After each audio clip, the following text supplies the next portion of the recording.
Hello, everybody. Welcome back to the NBA Front Office Show. I'm Trevor Lane. You can find me on Twitter at Trevor_Lane, over on Instagram at Trevor Lane NBA. Plenty of things going on in the world of the NBA. Although I will say right now, this time of year, we're getting reports out of football training camp. We've got the Major League Baseball trade deadline. For most of the year, the NBA news cycle is pretty dominant. Like there's a point where other teams get kind of quiet during their offseason and stuff, and they're looking at the NBA feeling a little bit jealous. The tables are turned at this moment where we're all just sitting around staring at each other, waiting for a Kevin Durant or Donovan Mitchell, Kyrie Irving, whatever trade to happen. Meanwhile, things are going crazy in MLB and NFL and all of that. So I'm a little bit jealous right now is what I'm getting at Keith Smith NBA over on Twitter.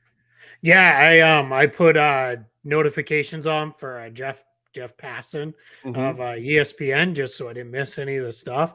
And every time it goes off, I'm like, "Oh, is this a KD trade or a Mitchell?" And I'm like, "Oh, it's a baseball trade, but that's fine." I mean, I'm still into that.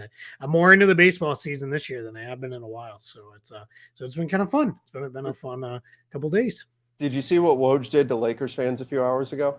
How about Russ's new agent? Yeah. Yes. Yep. Oh, yep. So mean. He starts that out like Los Angeles Lakers star Russell Westbrook, and everybody, you read those first few words, and you get your heart just drops. You're like, oh, this is it, and then it's just he signed it with the new agent.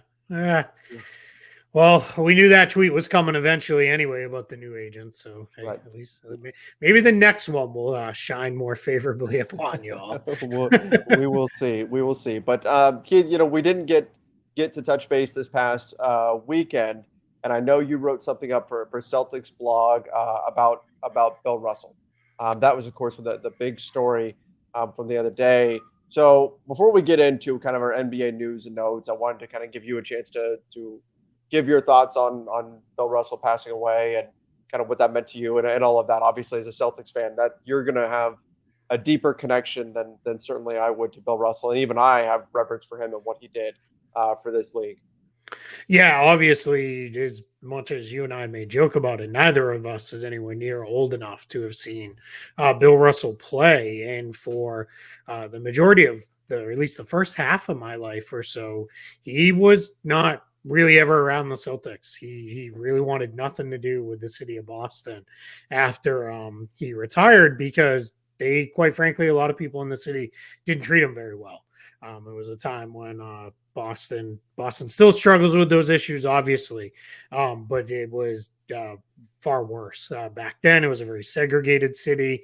There were times when you could tell people they were going to cheer for him for 48 minutes a night. And then for the remainder of the day, week, month, they would have preferred Bill Russell didn't exist. And he was very outspoken and did a lot. And I've seen a lot of people tweet, write, share some sentiment that goes along the lines of, as great as he was as a basketball player, and he's the most decorated winner we've ever seen in NBA history, he was a better person for everything he did off the court to fight for equality and human rights and things like that. A lot of social justice causes now were guys like Bill Russell back in the 50s, 60s, and 70s, really fighting for those things to be better now. But just a massive loss. Thankfully, he made amends with the Celtics, with the city to some extent towards the last probably 10 to 20 years or so, which is good to see. He's showed up quite a bit at Celtics games. One of my fondest memories is when he sat down with Kevin Garnett. They did a real heart-to-heart conversation, and he told KG, hey, if you go out there and play the way you're supposed to, even if you don't win a championship, I'll be proud of you and I'll give you one of my rings with that. And then Kevin Garnett, after the Celtics did win the championship in 2008, kind of made a beeline for Bill Russell, was one of the people we went to and said, I got my own, no, I don't need yours now, which was a pretty cool moment. Right. But yeah, it's one of those things where, I'll tell two quick personal stories. First is I only met Bill Russell once. I actually met him at Summer League. And I know you've been there several times. Yep. The media elevator at Summer League is the slowest moving elevator on the planet. It is. I know exactly what you're talking about. Yep. Yeah, it is and it goes one floor. Yep, and it it's only feels one like it floor up. takes That's it. 5 minutes to go. So it just happened to be a time of the day. I got into the elevator to go up to where I was going, and I heard, "Can you hold the door, please?" And I reached out and put my arm out and held the door, and it was Bill Russell and his wife came onto the elevator, and we were the only three people on what at the time felt like a 30-minute thing. And I was like, I have to introduce myself. It's Bill Russell. And I told him, hey, I cover the Celtics. And I told him, I said, I don't want to, really bother you, but I want to tell you, he was my dad's favorite player of all time. My dad would talk about Bill Russell constantly when I was a kid. And my dad, it was always framed in the sentiment of Larry Bird's really good, but Bill Russell was the guy. Like that was my dad's guy. So I told him, you were my dad's favorite player. And he looked over and he got that big smile and he said, that just means your dad was a smart kid. And he stated that laugh, man, that high pitched, raspy laugh that you knew it was him. Like I got to hear that. And it was just us. And then he said, hey, when you're covering the team, don't be too tough on the guys. They're doing their best. They don't want to lose. They don't want to play badly when they do. Be fair. You can be critical, but don't be too tough on them. And that's something that's kind of I've tried to have stick with me a little bit with covering the team. And then the other thing I'll say is I was my dad, probably, I don't know about your parents, but my dad's like not like attached to news, right? Like we hear everything in sports because we have our phones with us constantly. We're sitting in front of a screen. He's not like that. So when something happens, I tend to call him and tell him like, hey, this happened, because he'll hear about it later in the day. But with Bill Russell, I called and told him, and we talked, and he started kind of going down memory lane, and then he paused for a minute, and then he said, Bill Russell, Tommy Heinsohn, John Havlicek, Frank Ramsey, Sam Jones. And then he really paused for a second, and I could hear it catch in his voice. And he said, all my heroes are dying. And it really hit me, because that's not something he's ever said before. It really kind of hit me, and I get a little emotional, because it, like, I don't know, sometimes I don't think of my dad having heroes, right? Right. I think of that something Because that he is I the had, hero, right? right? Yeah, exactly. Yep. And it was so it was really, I think for him, this is like kind of, he's like reconciling that, his own mortality a little bit through the, the passing of the guys he rooted for in that. But it was as sad as it was good to be able to connect with with my dad. I talk to my dad regularly, but really, to talk about, some of the stories and stuff like that. And we got laughing about how I'd argue with him and my uncles, because my dad's guy was Bill Russell. One of my uncle's guys was John Havlicek. I was obviously a Larry Bird kid. And then usually those arguments ended with somebody laughing and saying like, man, this is what we get to argue about. We're pretty fortunate, that this is our argument, right? Who's the best of, greats with that thing. So it's, it was, but, it just massive loss for the world. But as I wrote on Celtics blog, it's, the world's a little less full, but it's a lot fuller that we had Bill Russell in it for as long as we did. Yeah, absolutely. Absolutely. I mean, huge loss. And what you're describing there, I mean, that's in a nutshell the connection that we all have with sports, right there. We connect with each other through the shared experience of the passion that we have for these teams and for these players and things like that. And so when people think, sports are stupid, why do people pay attention to that? Who cares who puts a ball in a basket and stuff? There's a lot more meaning behind it. And it can have an impact on your interpersonal relationships in your life that goes beyond just who won the game and who scored the most points and who did all of that stuff. So that was a very cool story there, Keith. Appreciate that. Rest in peace. Absolutely. I feel a little bit weird talking about NBA news now. It's what we have to do. But it's what we do. So I guess let's talk a little bit about the Knicks and the 76ers. Oh, good. A nice uplifting topic. A nice uplifting topic. One that's well, you know what? No, but tampering is one that both you and I kind of like to sink our teeth in. So, yeah. So the Knicks and the 76ers are both being investigated for tampering with Jalen Brunson and PJ Tucker, respectively. think it's pretty clear there was some kind of tampering that went on when PJ Tucker was known to be going to the 76ers. What was it, like 2 days ahead? Oh, at Jalen least Brunson. I think it was probably closer to 4 or 5. I Yeah, think. it was something crazy. And then Jalen Brunson, I mean, didn't even bother meeting with the Mavs because he had No, already decided he was joining the Knicks. Well, how did he know he was going to the Knicks if, well, you and at know, least a day or two out, we knew it was a 4-year deal for a hundred correct. ish million. That it was probably going to be a descending like we had an awful lot of details that let's just say it's not as simple as we're signing player X to a max contract. No, no, no, no. It's definitely not. But so here's my question though. We look at this. Like, did tampering occur? Yes. Does it matter? Should it matter? And if it does matter, and it should matter, if the answer is yes to that, the fine, right, the punishment is not nearly enough clearly to deter it because both the Knicks, the 76ers, they're going to say, okay, fine, here, we'll give you a second round pick. We'll take the slap on the wrist, but we got the guy. So that's what matters. Yep. So if you're the NBA, you can't keep riding the fence like this. Otherwise, you're going to continue to have tampering. There's going to continue to be investigations, all of that. You either have to get rid of it and just say, whatever, as soon as teams eliminated from the playoffs, off we go. Or you got to start really coming down hard on tampering. And then you got to figure out a way to police that. And I don't know if you want to be in that business. Yeah, exactly. I think we've done this conversation before, right? Because we had this last year. But I know we have a lot of new subscribers and probably a lot of new people listening and watching for the first time. So I think, correct me if I'm wrong, jump in, interrupt if I say anything wrong.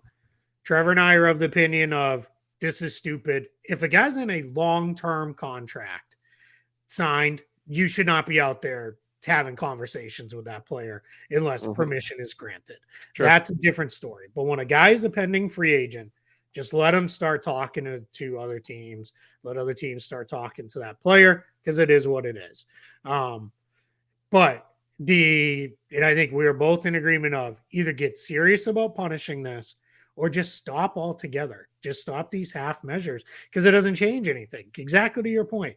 So what? The Knicks and Sixers have to give up a second round pick? I don't care. They got Jalen Brunson.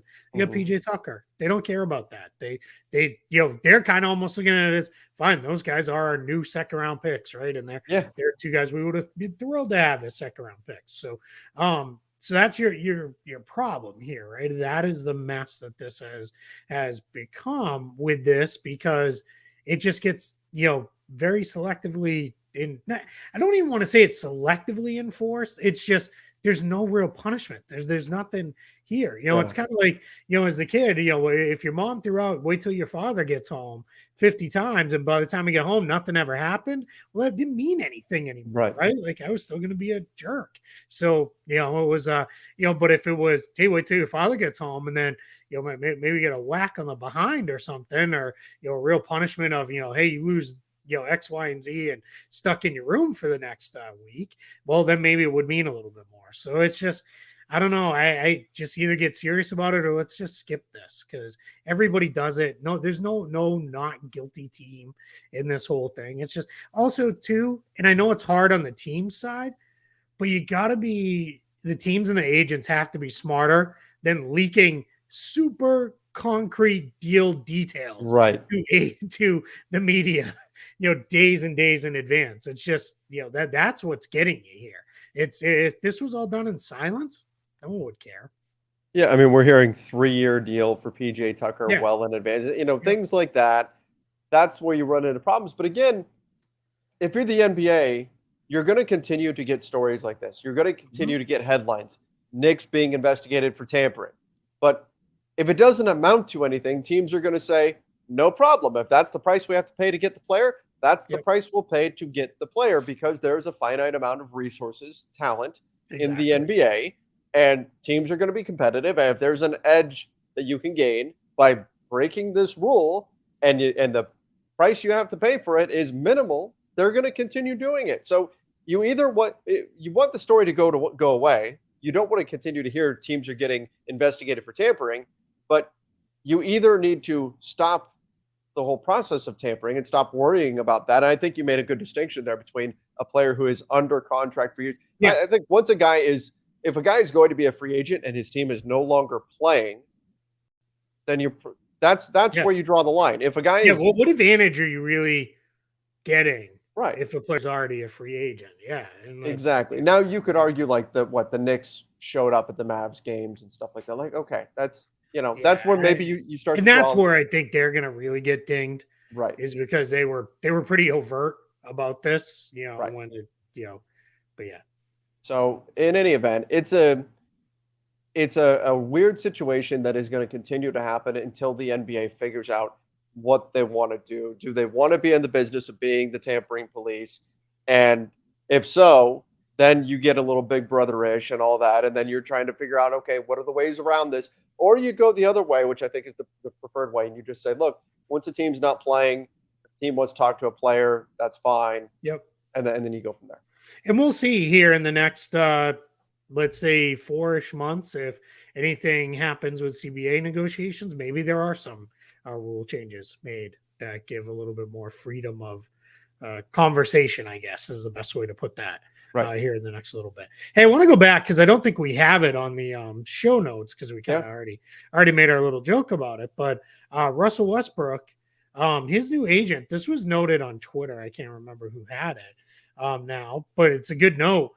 Jeff Schwartz, Westbrook's new agent, has a history of doing big money buyouts for players, including Darren Williams, Blake Griffin, LaMarcus Aldridge, Andre Drummond, Kemba Walker. Something to keep in mind. Yep. I don't know that that's necessarily how this one's going to go because I think they'd rather have his contract for salary trade matching. But this could be one where if we're a little ways into the season and it's clear nothing's going to happen trade-wise, maybe then we do see. From what we've heard on the Lakers side, the buyout negotiation is after the trade.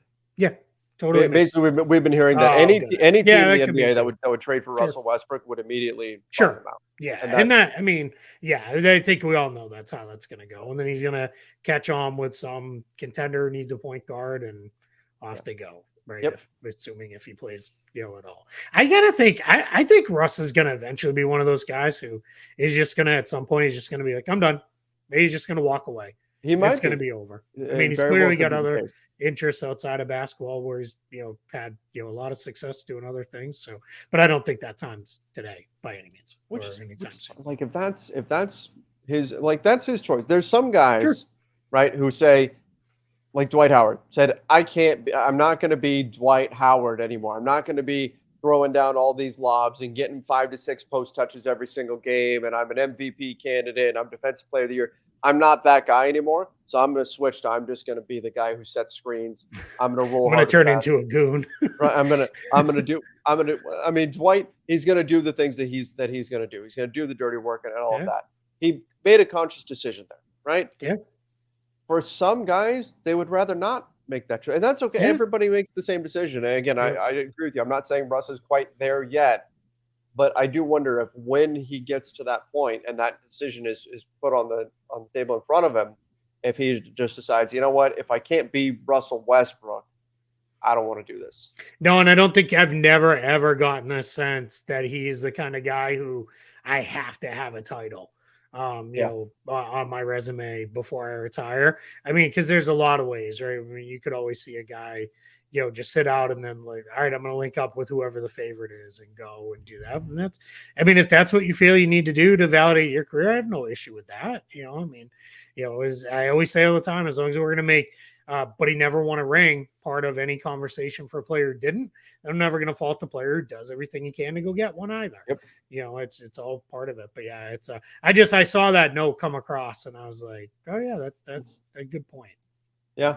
We'll see what ultimately happens there. That was part of, Thad Fouché, his former agent now, part of the reason why he said he was advising Russell Westbrook not to leave the Lakers and instead just try to do everything Darvin Ham wants him to do, because he thought that would hurt Russell Westbrook to get bought out and then become a veteran minimum player somewhere else. Yeah, a lot of guys believe once you're a minimum player, it's hard to beat that. That's what you are for the rest of your career. Absolutely. Yep. All right, let's move on. The Miami Heat apparently discussed a trade that would have landed Hawks big man John Collins. What are your thoughts on the fit there? I kind of like a Bam John Collins pairing. I think that'd be interesting. I love it. I mean, dude, Miami of all the teams that I think fancy themselves contenders, they probably have the single biggest hole of any team where they don't have anything at power forward. They don't have anything resembling a real four on their roster right now. And I know they have said, other than a handful of teams, they feel like they can get by with the guys that they have. And they're probably right. Jimmy Butler can probably defend the vast majority of guys who play the four in the league and hold up just fine.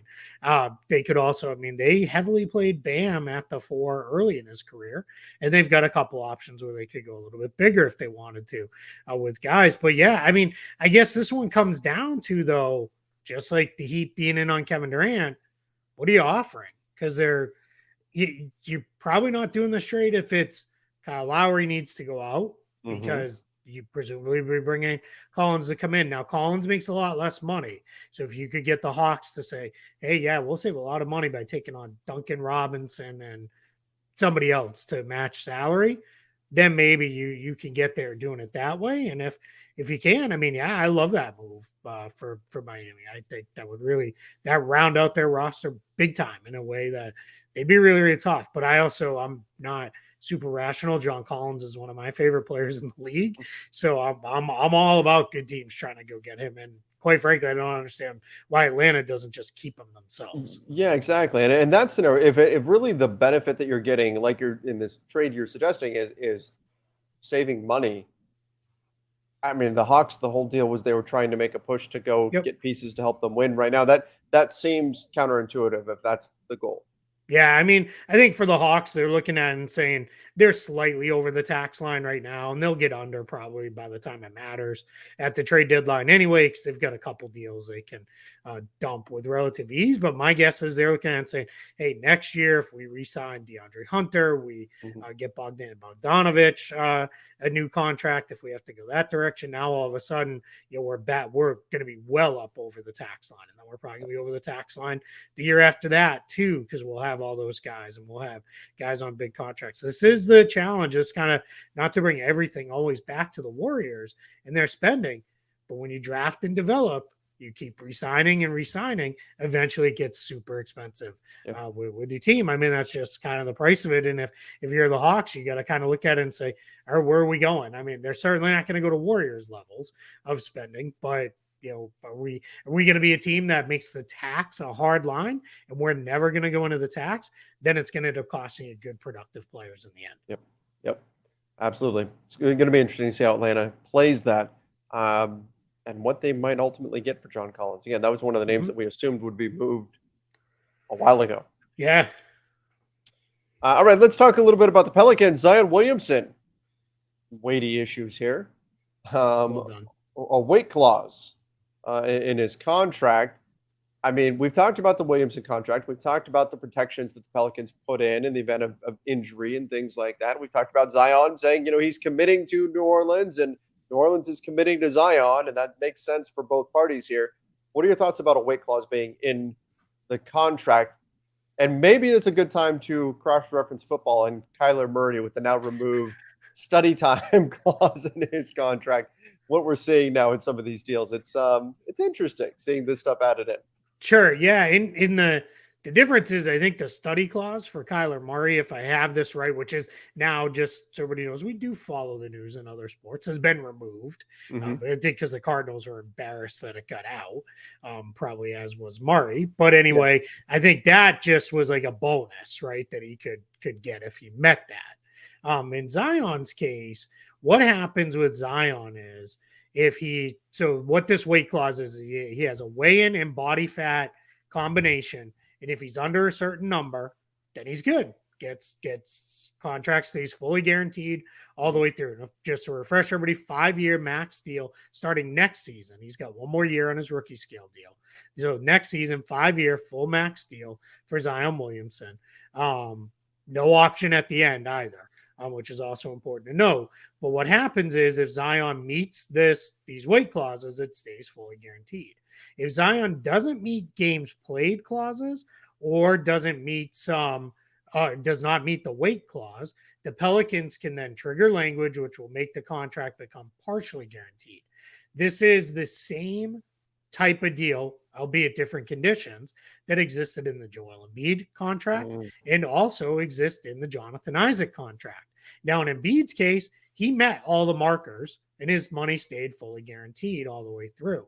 In Jonathan Isaac's case, because he didn't play it all last year, he did not meet the markers, and his contract is now partially guaranteed over the remaining 3 years of that deal. But here's the kicker. This only matters if Zion Williamson gets waived. It's not like it takes his number down. These are not bonuses. Right. These are guaranteed amounts of his full salary. So if he's set to make $38 million in a year, he's going to make his $38 million unless the Pelicans waive him.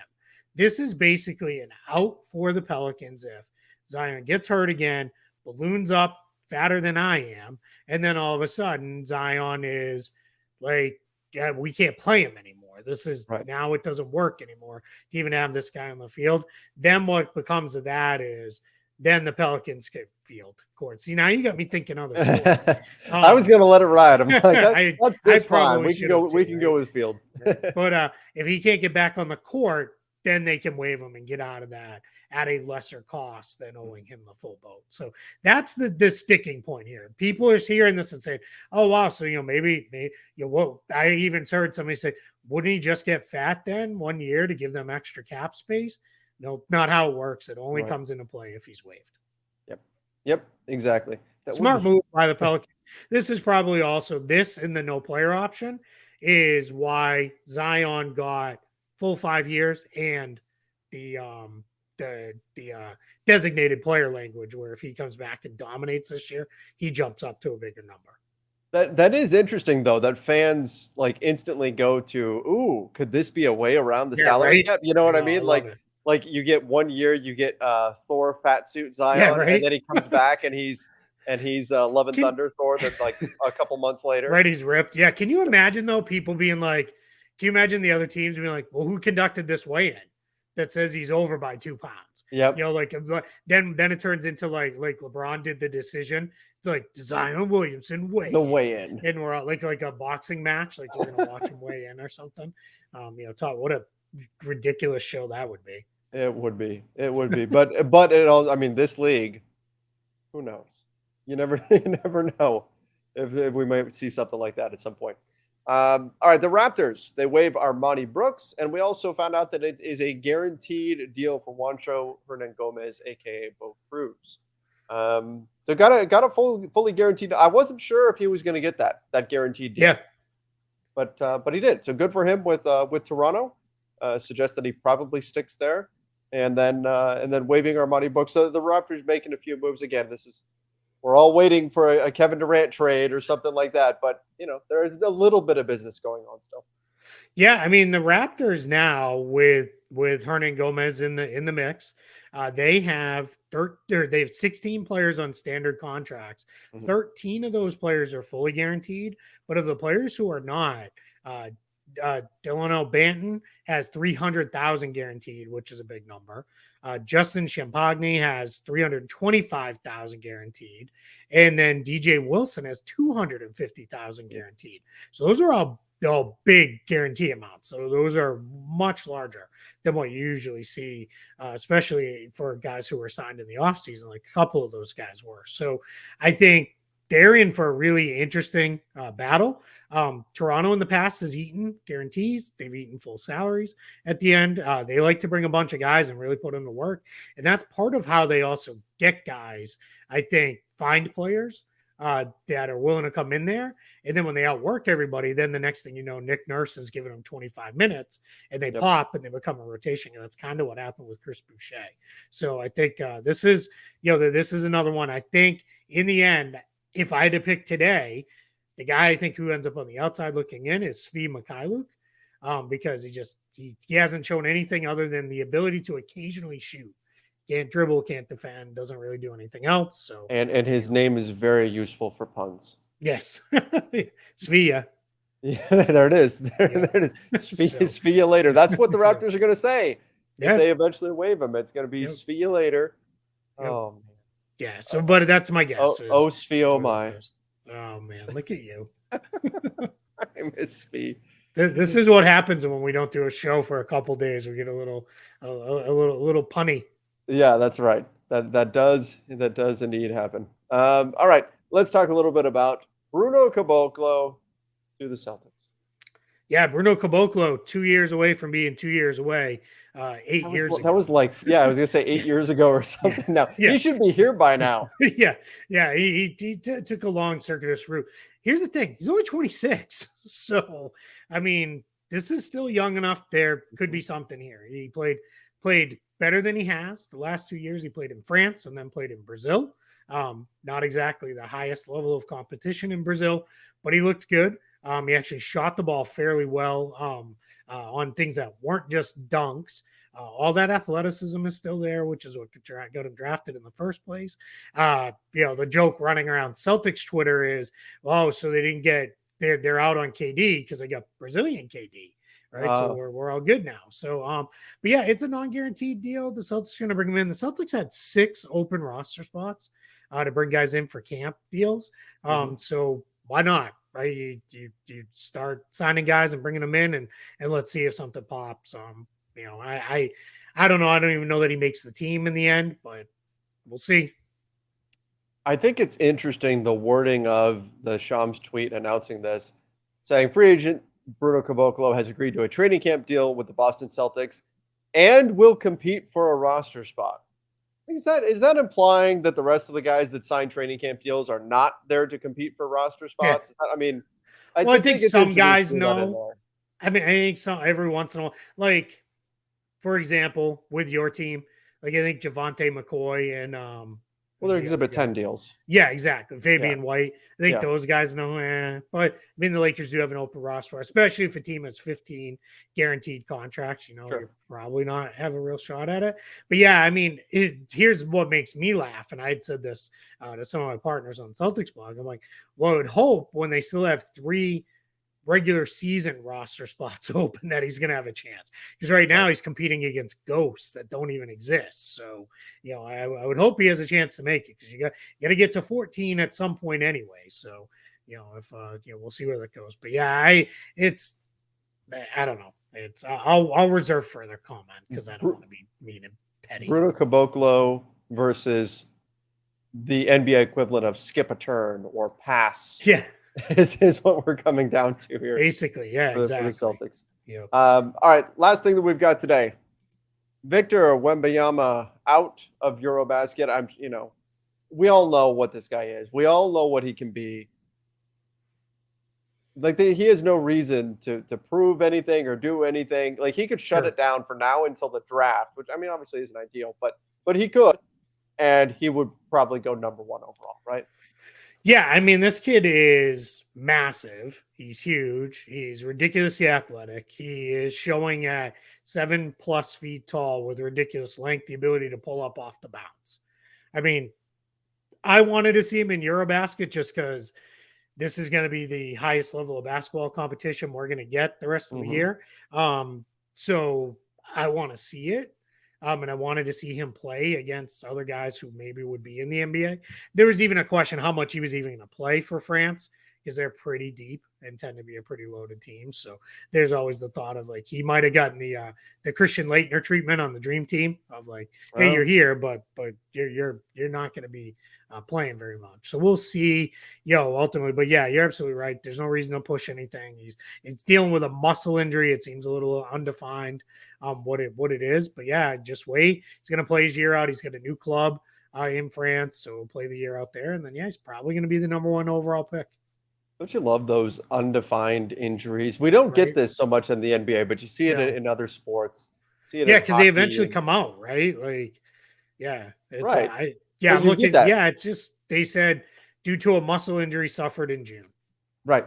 Yep. Well, we see this in soccer because you don't want those injuries getting targeted, but you don't see that happen as much in the NBA. So we know right away, like, oh, he's got a tear in his quad or whatever, right? But in other sports, he has a lower body injury or something like that, or a muscle injury. Okay. Or my favorite, they always say it in football. He's got a leg. Like, yeah, I got 2 of them. Like, it's so cool. I guess I'm equal to an NFL player then. The What is, the he's phrase that out with always a knee. the phrase that always gets me in soccer is he picked up a knock. Yeah. Yep. What does that mean? He picked up a knock. It doesn't mean anything. Yeah, to No. us at least. It's so we got a couple seconds here, so I'm gonna do a quick tangent. Super duper excited that the Premier League starts this coming weekend. Yep. I love it. It's great. It's like my weekend morning thing. When we don't have soccer to go to for our own daughter, like I love it because it's on and then it's over by the time like football wraps up, and then during the NBA season, it's it's done by the time the NBA games start. But I love their commentators can be so mean, like on those Premier League games. Yep. Like they did, so basketball player shoots 5 for 20. Our guys are like, yeah, he's having a rough shooting night. They would, if they were commentating the basketball game, they'd be like, he's been terrible all game long, can't hit anything. Yep. What an awful performance. Like it's absolutely amazing to me the difference between how like we try to make it a little nicer and over there they're like, nope, I'm going straight for blood. Like I'm going. It's Simon Cowell or like the original Weakest Link lady, doing the commentary and it's Gordon fantastic. Ramsay, right? Like, what are you? Yes, there you go. Yeah, it is. It's like refreshingly mean. Like when a guy, or like a guy will make like an ill-advised like pass or like an attempt, and they'll be like, what sheer stupidity this was, and it's just like I just can't even imagine that being in a because to be on our, well, that was a questionable decision, right? They're just like that was idiotic. Like, yeah, it just makes me laugh with it. So, and since I know anytime I mention Premier League and being excited, someone will ask Leeds. That's who I pull for. That's my team in the Premier League, and they have 2 Americans now, so I'm super excited about that. There you go. Exciting stuff.